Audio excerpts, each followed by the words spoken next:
Hi, this is Sarah Becktel, Artist Educator for Strathmore. In this video, we'll be looking at different paper surfaces for working in graphite. First, we have Strathmore's 400 series medium surface drawing paper. This paper comes in both 80-pound, seen on the left, and a heavier 100-pound version seen on the right. These papers are acid-free and a lovely cream color. Both papers have the exact same medium textured surface. The only difference between them is the thickness of the paper. Here I have a sheet of the heavyweight version. The medium texture has tiny bumps that feel soft under my fingertips. I think of this paper's surface as being like a microscopic mountain range. As I shade, the peaks of those mountains slowly wear down the point of my pencil, trapping the graphite in all the cracks and valleys of the mountain range. So to achieve dark, even tones on this surface, it's helpful to shade from multiple directions. This ensures that the graphite is hitting all the high spots of the texture and getting into all the low spots. This paper's texture is suitable for many layers of graphite, so you can build up dark values very easily.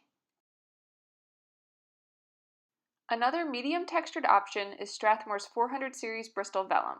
This Bristol is 2-ply, acid-free, and has a bright white color.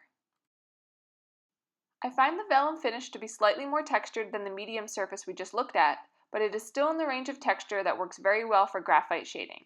Similar to the drawing paper, this Bristol allows for many layers of graphite and a building up of dark values. Next, we have Strathmore's 400 series smooth surface drawing paper.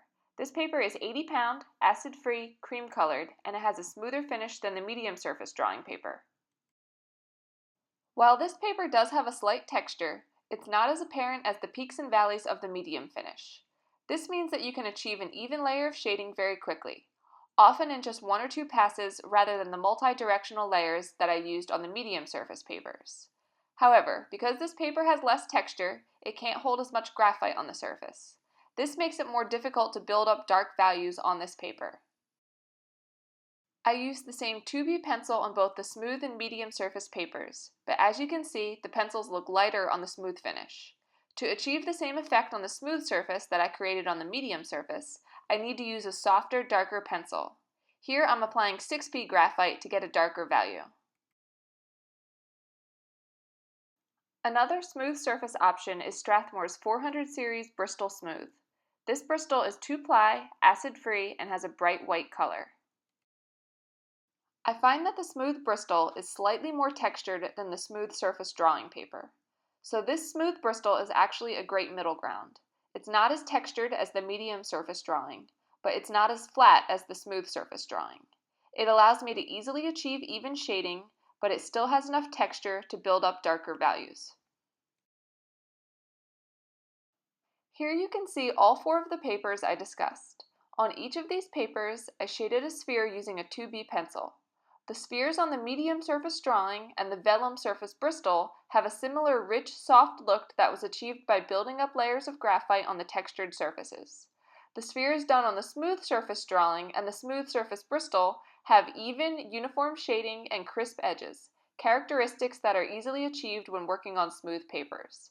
So the same pencil gave me different results depending on what surface I was working on.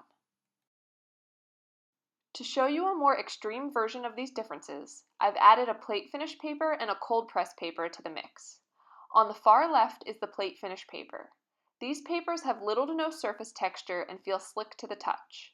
My sphere has very smooth shading, but without any texture to the paper, I wasn't able to layer as much graphite. So the resulting drawing is relatively light in value. On the right end is a cold press watercolor paper.